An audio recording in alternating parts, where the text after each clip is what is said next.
Future Sense is a podcast edited from the radio show of the same name, broadcast on Bay FM in Byron Bay, Australia at bayfm.org. Hosted by Nick Jeans and well-known international futurist Steve McDonald, Future Sense provides a fresh, deep analysis of global trends and emergent technologies. How can we identify the layers of growth, personally, socially, and globally? What are the signs missed, the truths being denied?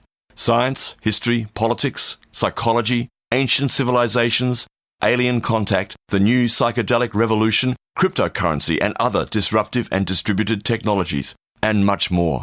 This is Future Sense.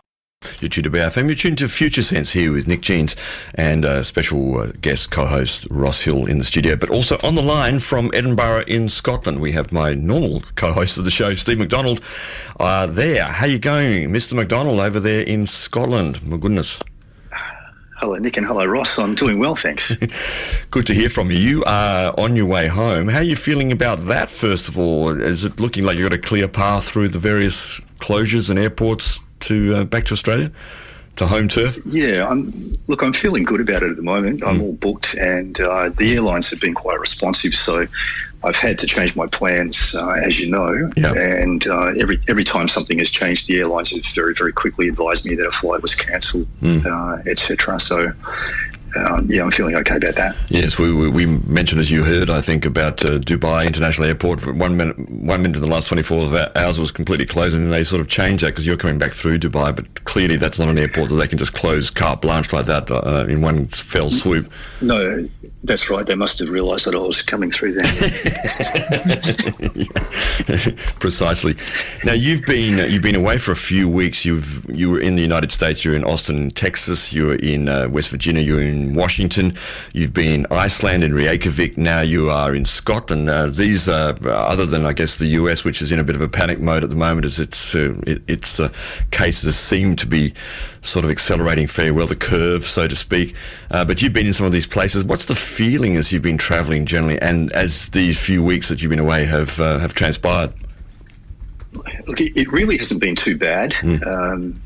Most recently in Reykjavik in Iceland, it was pretty calm there. You know, people were isolating. There weren't many people on the streets. Some of the shops were closed, but everything was very sensible, and all of the shops still had stock, so I didn't see any evidence of panic buying, which is great. Here in Edinburgh, again, it seems reasonable. It's Sunday here, so I'm not too sure how many shops are normally open on a Sunday in the city, but certainly the cafes were doing takeaway only. Yes, which has just come in, as you know, just come into effect here in Australia from midday today, or in New South Wales anyway, that same regulation. Yeah, it was a beautiful sunny spring day here in Edinburgh, and there were a lot of people out catching some sun, which was great. And I was being a responsible, socially distant tourist. Very good. Well, in the theme of, and the line is reasonably good. It's sort of got that sort of long distance noise in it, but it's not too bad. So we'll see how we go. We'll take some significant breaks. But we wanted to talk with you today, Steve, about the themes that dominate, so to speak, this show over time, and that's really about consciousness change, about change of paradigm on the planet. It would seem as tragic and as difficult and as crazy as this whole situation is with the coronavirus on the planet right now, that there is also opportunities here. There are windows, there are doorways, there are things that we can talk about how this may be, and we don't know for sure. We're just hypothesizing here as futurists that there are good pointers and directions here about literally a consciousness change available on the planet, so to speak. Can we expand on that a little bit here today? Yeah, sure. So, from the biggest perspective, the main theme here, which of course most people are probably not aware of, apart from listeners to our show, is this global consciousness shift from the scientific industrial to the postmodern or relativistic. Yeah. Obviously, a lot of people realise that there's a shift going on, but most people don't have a map for it. That's my point, which is taking us from a very individually way of being human to a new communal way of being human. And when we understand that general flow, we can actually start to predict the kind of responses that we would expect from people who are still living in countries where there's an individual theme dominating, or people who are in countries where there's a communal theme dominating.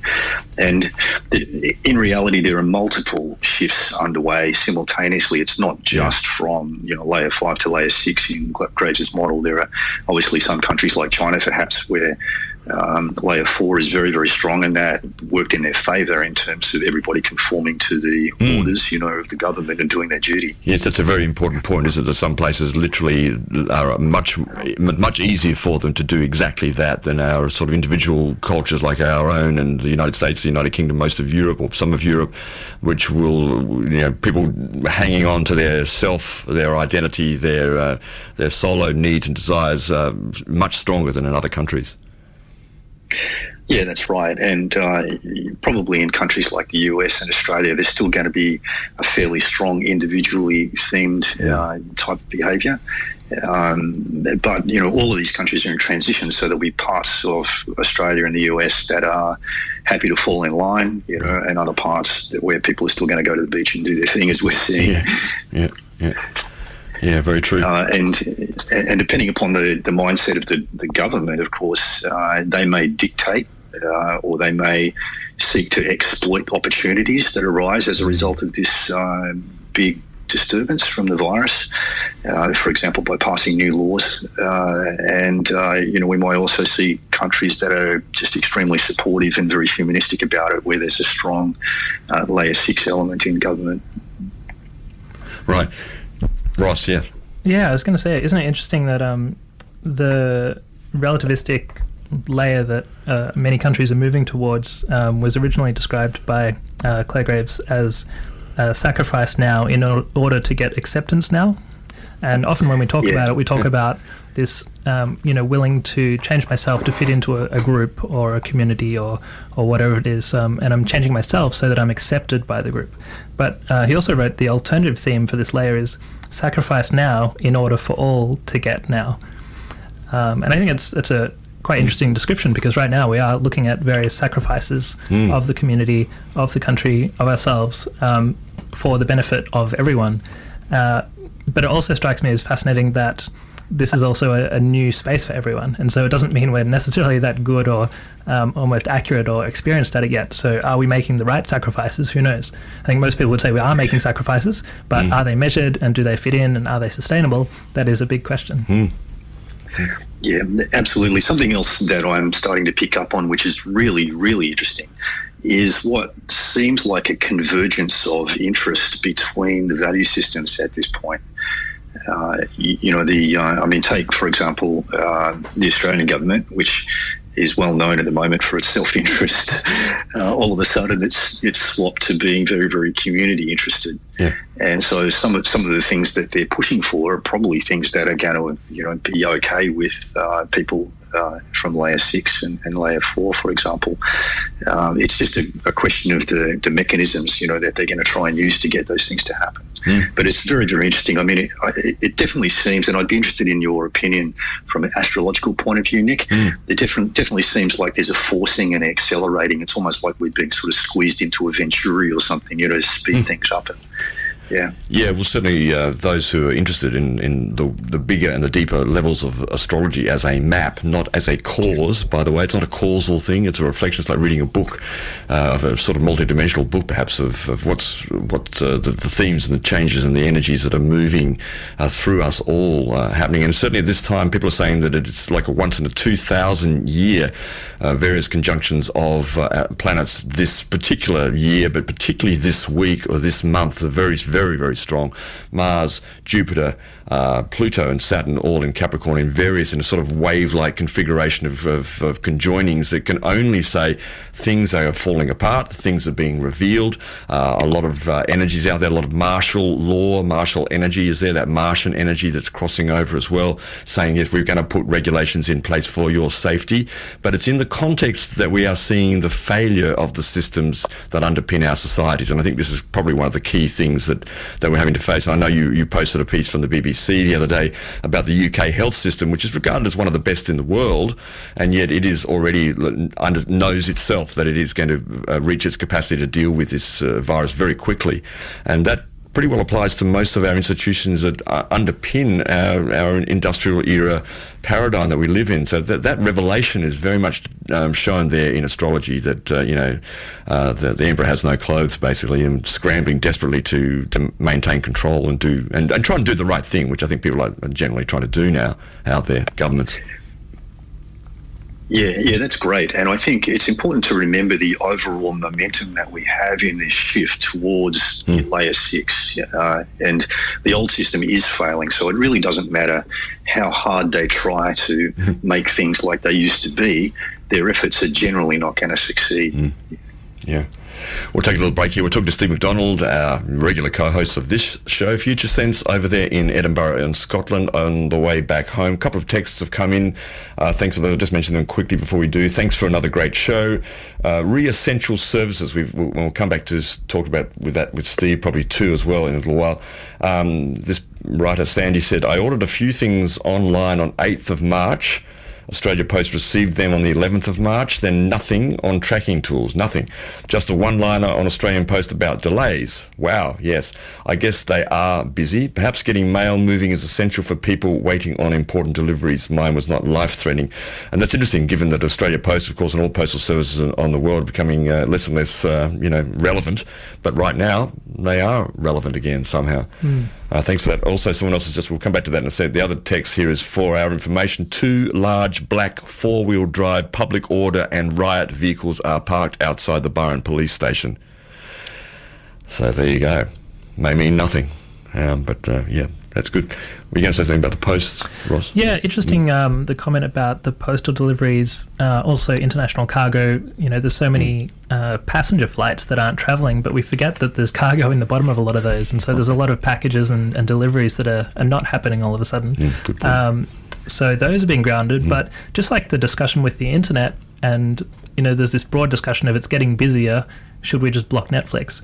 It's fascinating because it's really a traditional way of looking at things and filtering things, and there's not really a discussion yet about which deliveries are important, so if you can't really mark your postal delivery as urgent or not urgent, and so things will hopefully get more granular over time, so that urgent things can be delivered urgently and less urgent things can take the slow route. Yeah, good. We'll be back very shortly here on BayFM on Future Sense. For all of you out there, strangers in a strange land, you're grokking Future Sense here on BayFM.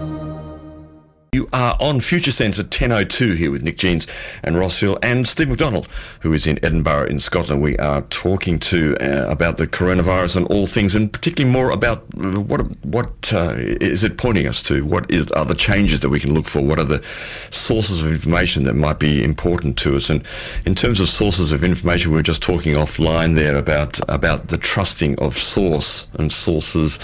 I've noticed a lot of people in this region, for example, who normally being relatively politically progressive, green, left-wing, if you will, generally on that side of the political spectrum, are tending to, for the first time, be a little bit more in alignment with the authorities. People who don't normally at all trust politicians, especially of the coalition variety in this country, or even health industries, education, all of these these institutions which once upon a time, legal institutions, once upon a time, the sort of bastions of our culture.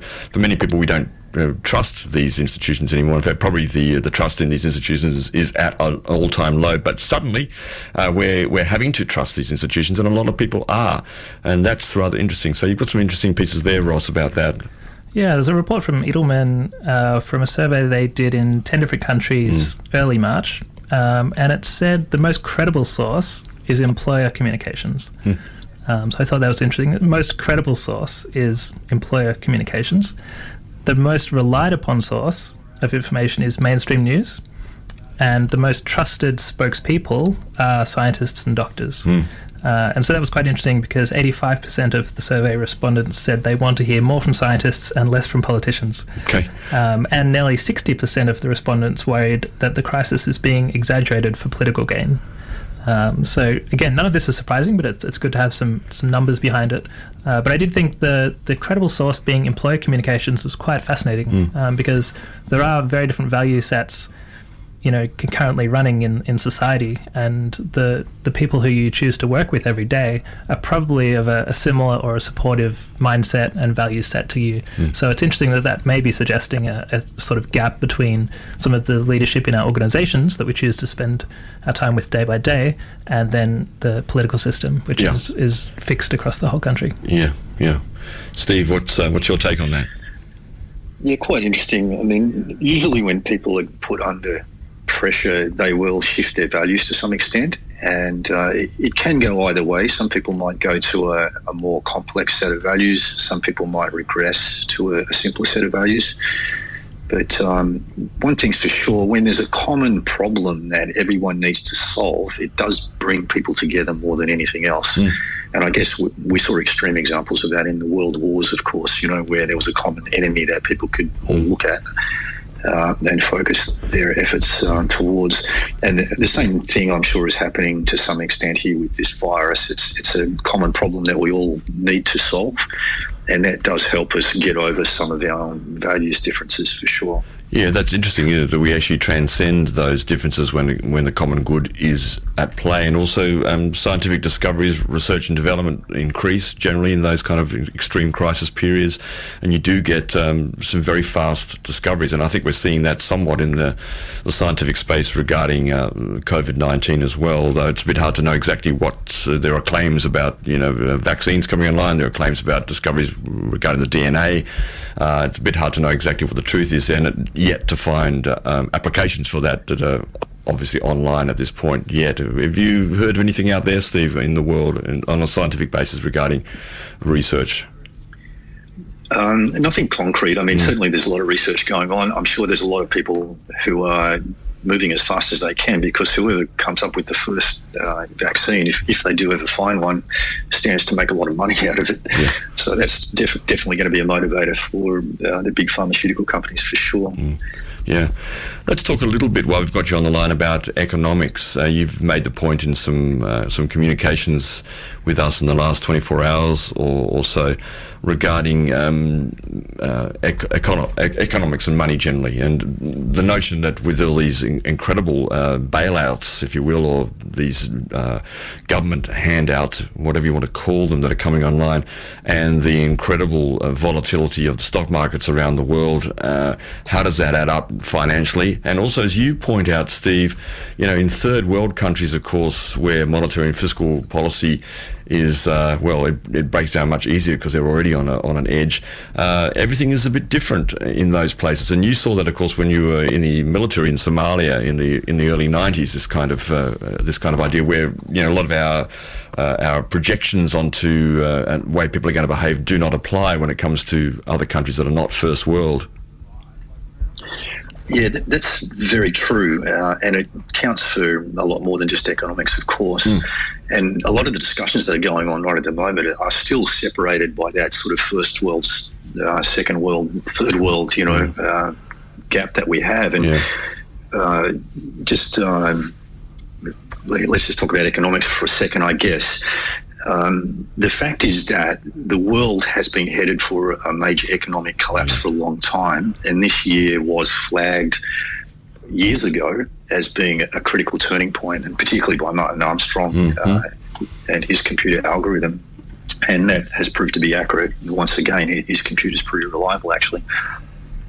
So even though it looks like this virus has disrupted the economy, actually the economy was already tipping over. And this has just been the last straw, I guess.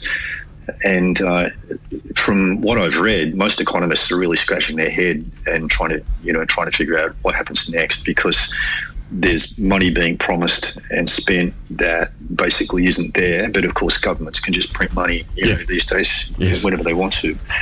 And then what are the downstream effects of that? Usually inflation and those sorts of things. So it's going to be very interesting to watch. I don't think anybody has the answers. What I can say is that Martin Armstrong has been predicting the kind of obstacles that have been showing up over the last couple of years in relation to economic collapse, and particularly the problems in Europe. And he has come out and said that some of the major obstacles he saw and couldn't figure out how they would be removed in terms of progressing our economic system have actually shifted as a result of this virus. Yeah. And that is going to have major implications on how we come out the other side of it. I don't think anybody's got a really clear picture yet, but all we can say for sure is that it's not going to be the same as it was. I mean, he also claims in a couple of those recent on ArmstrongEconomics.com folks that numerous political people apparently sold their stocks on insider information in the USA and Europe. High-level elites there tipped off about what was going to happen, and they were sold on the ECM, which is his economic confidence model that we talk about here on the show quite often, and that there was a curious fact that the sales took place just 2 days after his confidence model predictions, suggesting that some people out there with the money, some of the elites, knew what was happening more so than most people did. But that's kind of obvious in one sense, isn't it? Or is there something in this? What do you think about this? Look, I really can't say that there's anything in it for sure. Yeah. The fact is that he forecast the 18th of January as an economic turning point, and it certainly has turned out that way. With his ECM turning points, the action doesn't always happen on the day, but usually it follows, soon after the date, and we saw that happen. Whether these people were simply acting on his advice or not, he doesn't seem to think that's the case. One thing he did say was most unusual is normally when people are going to respond to some economic turning point like that, there's a limit to the kinds of commodities that they will get out of, or investments that they'll get out of. And it broke the normal rule this time around, so people were doing things that they don't normally do. But again, in terms of being able to say for sure what was going on, we just don't have any confirmed information around that right now. I mean, as I've been saying right from the start on our show, there are a lot of things that don't add up about this virus outbreak in the first place, and also secondly, what seemed to be a very heavy-handed response to the virus. And even though the situation is not good, and I would urge anybody listening to follow all of the instructions that we're getting, because we really need to get it under control. But still, I think when we look back on it in some years' time and we have more information, we're going to find that things weren't exactly as they seemed. Yes, I think that's quite likely. Ross, anything to add there? Yeah, it is interesting. Looking forward and more into the hypothetical spaces, if we are responding to the virus in such a big way, will we also start responding to other major issues and health issues in a similar fashion? I find it fascinating that each day, on average, 3,000 people die in car crashes. And it's a number that most people don't know about, but it's a huge number. And what if we did put this many resources into a different issue? What if we did put this many resources into other forms of health as well? The Italian statistics from the government there have said that the most virus fatalities come from people with pre-existing conditions, and I think that's also an interesting space, because in the Western society, I don't think we talk about pre-existing conditions or hidden conditions that you can't see on the surface as much, and so this may actually give us a bit of reflection and insight onto how much we do value health, and so I'd expect to see a huge burst into more wellness activities and different types of health on the other side of this. Very good. Yeah, one thing that I have sort of figured out is that the critical factor in terms of our response really is our capacity to handle emergency cases or critical care cases, and that relies on having the staff, the hospital beds, and in the case of COVID-19, ventilators to help people breathe. I was working as a rescue helicopter pilot back in the 90s, and there were no pandemics going on at the time, nothing unusual. It was all pretty much, business as normal. And I would, from time to time, get told not to fly to a certain hospital because they were out of beds, but to take a patient to a different hospital in a different town. And I think, that's a pretty good measure of what the scientific industrial mindset, the layer 5 mindset, has done to our health system, because that mindset is all about efficiency and it's all about profits. And you don't want to spend money on things that aren't necessary. And so the efficiency has become so efficient that we've actually got no fat in the system whatsoever. And then it doesn't take very much at all to actually make the system fall over. And that piece that I sent around between us earlier in the week, which was an interview with an A&E doctor from the UK here. Yeah. You could hear the alarm in his voice that they weren't coping. He was worried about getting to the point where he had more patients than ventilators, and then having to decide which patients actually get the ventilators and live, and which patients die. And it hasn't got that bad here yet, and let's hope it doesn't. But it just goes to show how fragile our systems are, and the opposite of that is to have sustainable systems. And of course that theme applies right across the board in terms of this value shift from layer 5 to layer 6. We're going from profit-focused efficiency to long-term sustainability and regeneration, and that has to happen right across the board, including our health system. Very good, beautiful. We'll take a break there here on Future Sense. It's 10:16 a.m. and we're talking to Steve McDonald over there in Edinburgh in Scotland, and Ross Hill here in the studio with me in Bay FM in Byron Bay in Byron Shire, New South Wales, Australia. If you're tuning in via podcast, good day to you. Hello, thanks for joining us here. Podcasts are available usually within about 24 hours of this show via futuresense.it or any other of your platforms for podcast listening. You're tuned to Future Sense with Nick Jeans and Steve McDonald. Engage, emerge, activate, and spiral up. You're on Future Sense. It's 10:21 here. Myself, Nick Jeans, Ross Hill is in the studio, and Steve McDonald, my normal co-host, is over there in Edinburgh in Scotland. We're just going to talk a bit more to Steve about a couple of these issues. We're talking there about the medical system and the breakdown of that, or the likelihood, and the relationship of that to the current paradigm of efficacy and efficiency and getting things, delivered at the lowest possible cost to most people as quickly as possible. But that's not really the result of that. What we're seeing now is immediately a strain on all of these systems. The critical point medically, you're suggesting, Steve, off air just before, that the way that governments around the world are responding is because they are aware that public unrest, and we certainly don't want to put any fear in anybody's hearts here, but public unrest regarding the failure of medical systems could be fairly intense going forward. What do you make of that?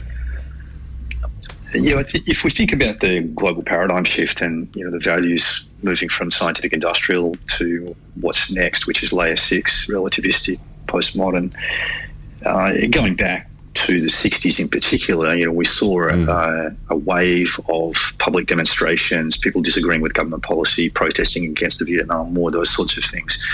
And that was a little warning flag for the mainstream thinkers at the time, and they did a lot. They introduced the war on drugs and a whole bunch of other things to try and manage that, to smash it down again, and they did quite successfully to some extent.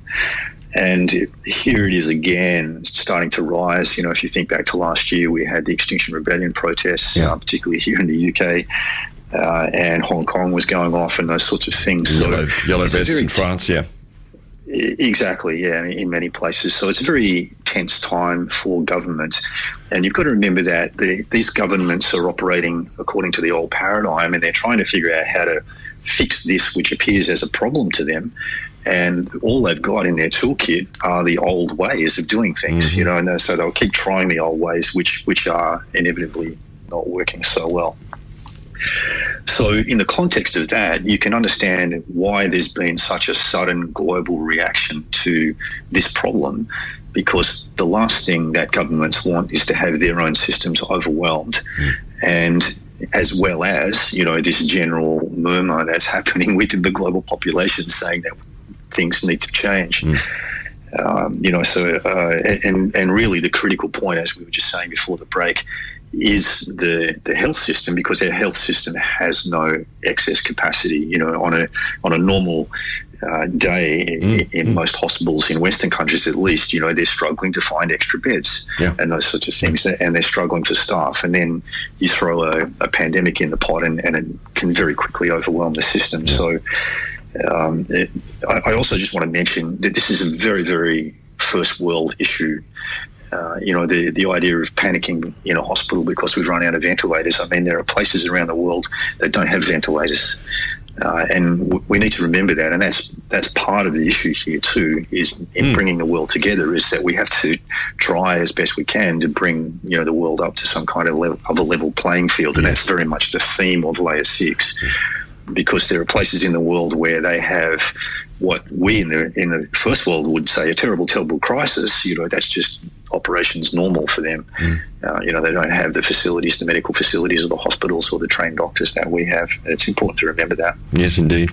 You used the wonderful analogy before that we've got this kind of on-off switch with all of this going at the moment. It's either this or that, whereas really we need a much more sophisticated way of responding. What would it look like in a prospective future of a different kind of medical system, a health system, for example? What would it look like in response to this kind of situation we're now in?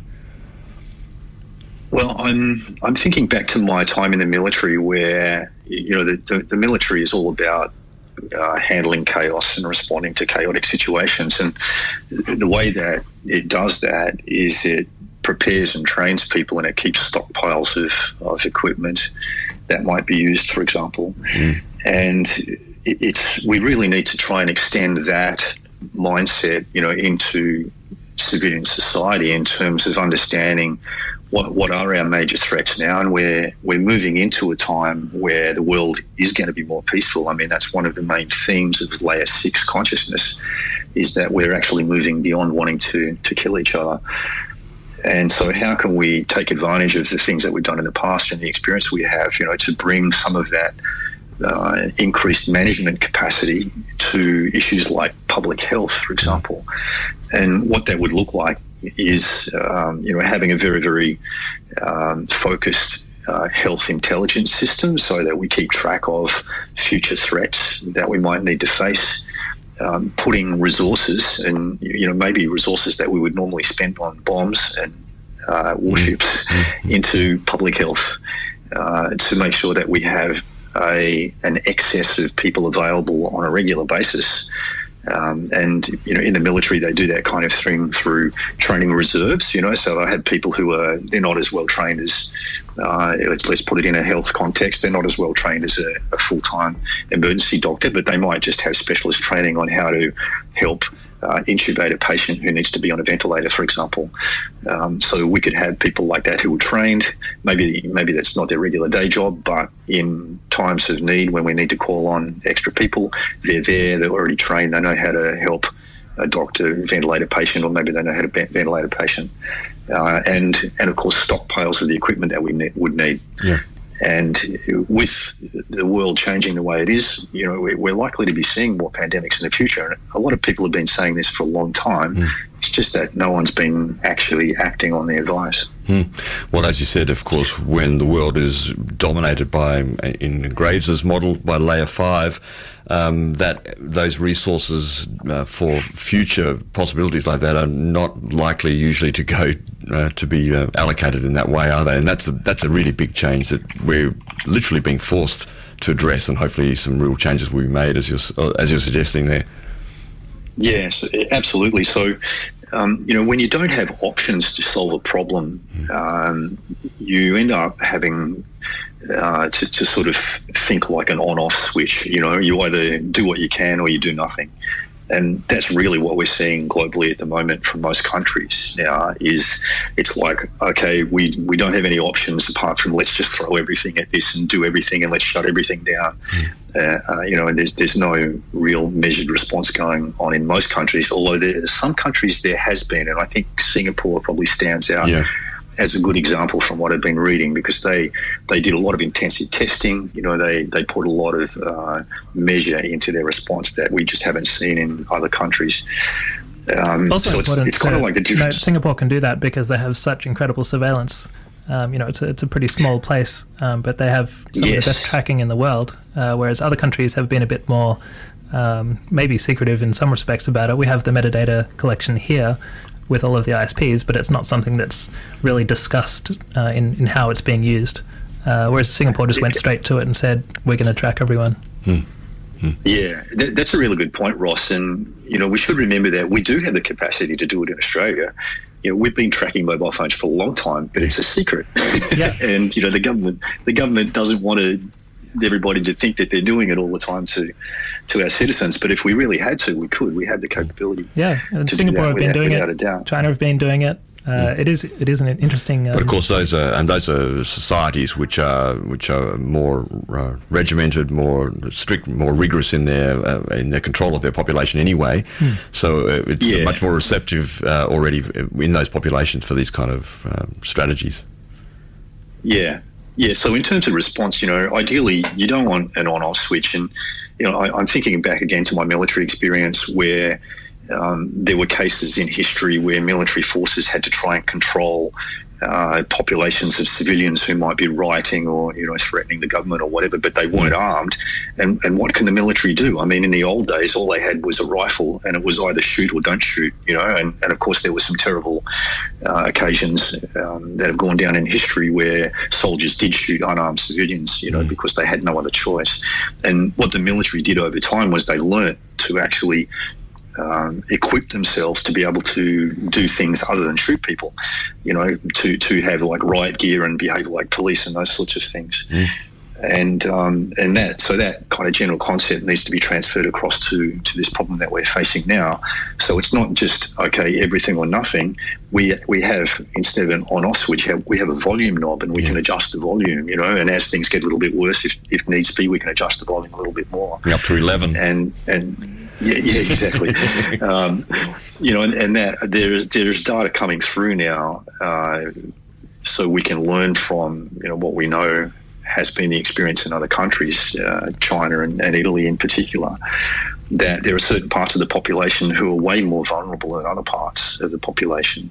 And so if from the very start we could focus on the more vulnerable and protect them and make sure that they were looked after, that would be an example of like a moderated response rather than just hitting the on switch and hitting everybody. It's unfortunate, but that's what happens when you don't prepare for things.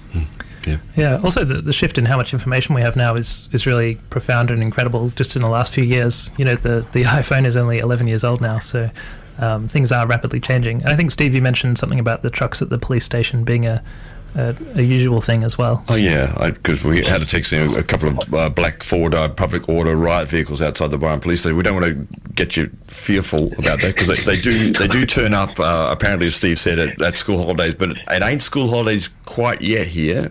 They are in Victoria, but they're there. So there you go.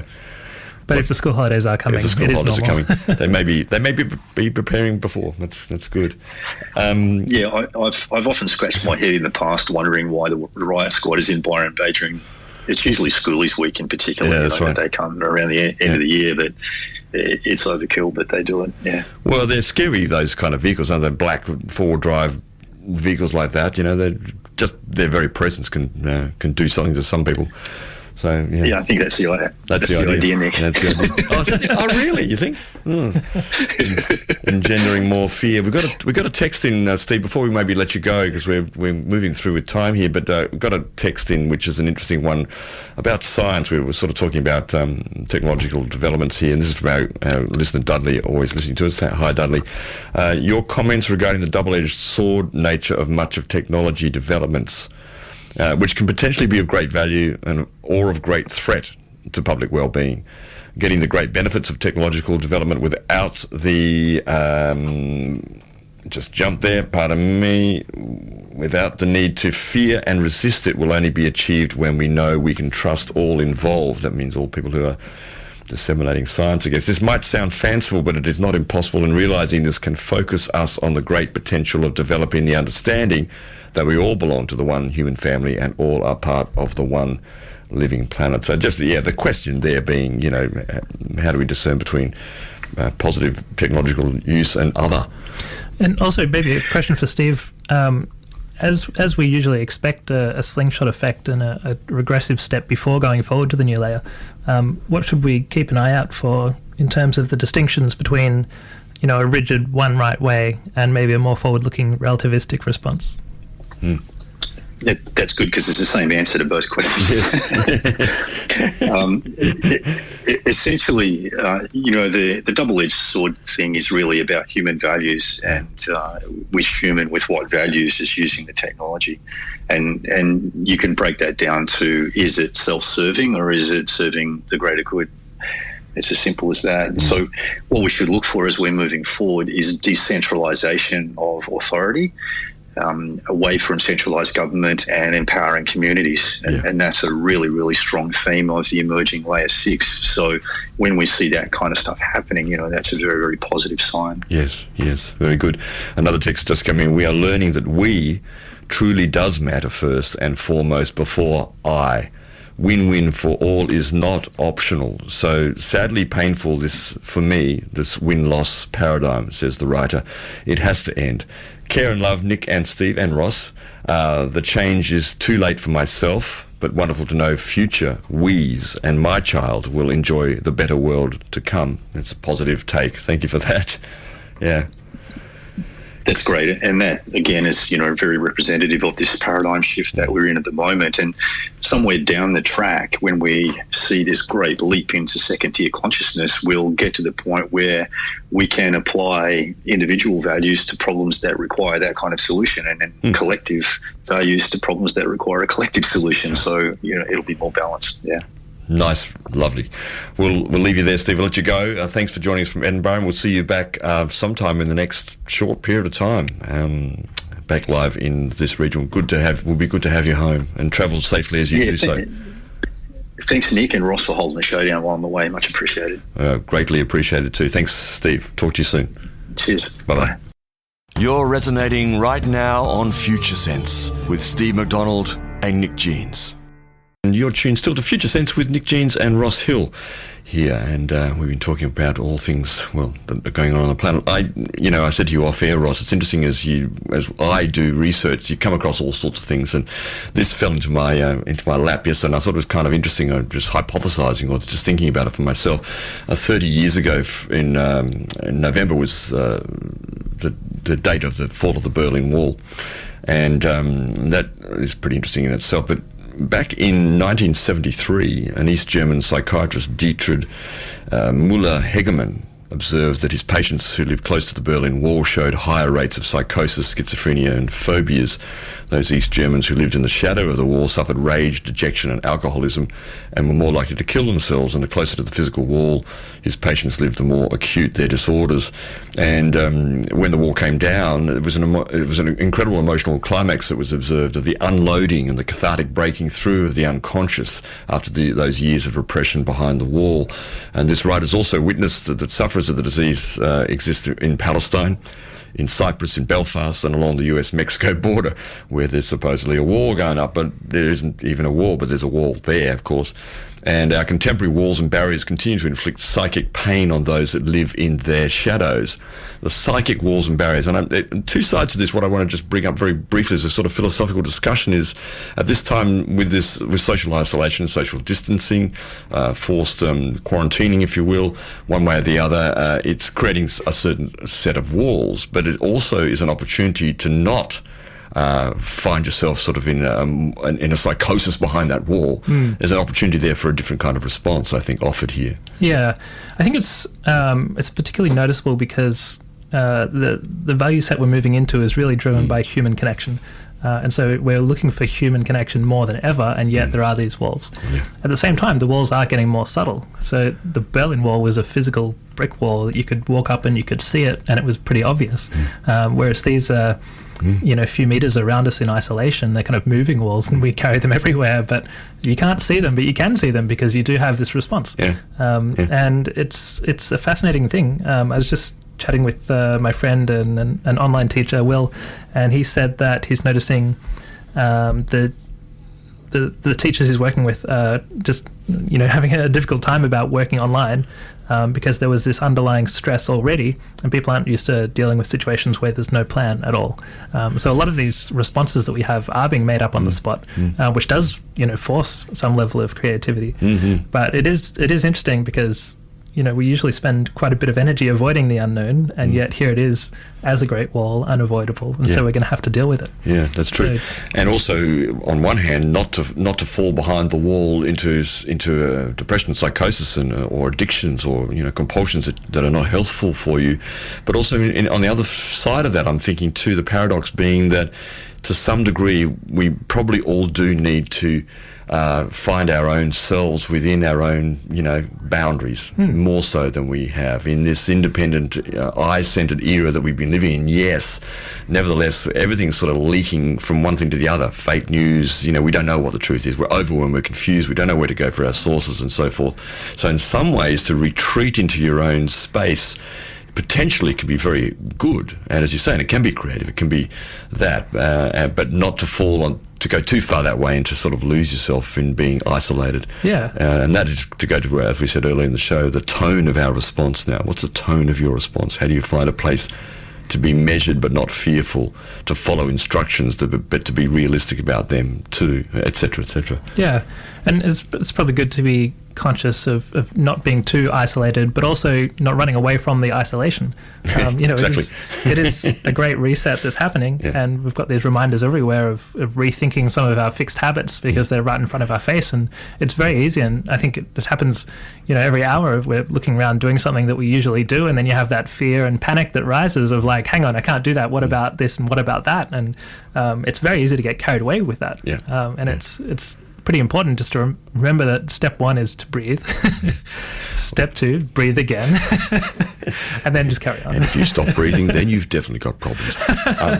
And chuckle. And chuckle. Chuckling is good. A bit of a laugh. There's some funny stuff out there. I was always going to play a couple of funny things that have crossed over regarding the coronavirus, but they're almost a little bit too edgy here and there, you don't know where people are going. I mean, I played that track before from Bjork called Virus. Some people might not like that, but there's a lot of paradox, and I think there's a lot of paradox, and that's part of the whole equation. Jump to quick conclusions as well. Totally. I just saw a note from Tinder, which is all about hooking up and swiping left and right. Well, it's interesting because the immediate response might be you got to wipe and then swipe. Wipe and then swipe. But also, don't necessarily go out and hook up tonight. No. And so what's interesting is their response... because you might end up with that person for the next 2 weeks. You may indeed. Their response has been to unlock a feature called Passport, where you can pretend to be anywhere in the world. And so you can start swiping from different places in the world, keep chatting with people, keep swiping, but don't necessarily meet tonight for a little while. Good point. It does make me think about also some of the social media. We've been talking about that today, and some of the platforms and some of the use of the net that Ross was talking about, particularly earlier in the show today.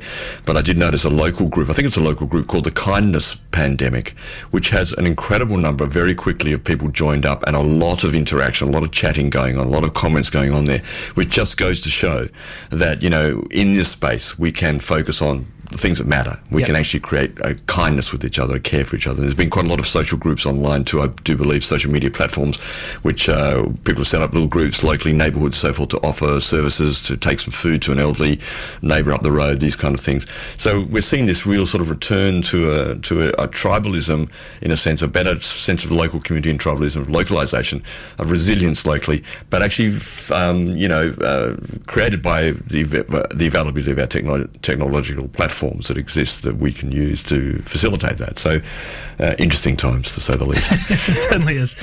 And it's a good point to make that we think of all these websites as like distinct websites a lot of the time, but most of them are actually just fancy messaging apps.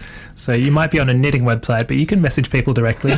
You might be on a grocery page, you can message someone. On Tinder, you can message people. That reminds every app's a messaging app. That person at the cafe we were at yesterday with a ball of wool tattooed on her arm with two knitting needles through the ball of wool. I found that very interesting. tattoo. I don't know what a lot of that knitting means. opportunities at the A lot moment. of knitting opportunities.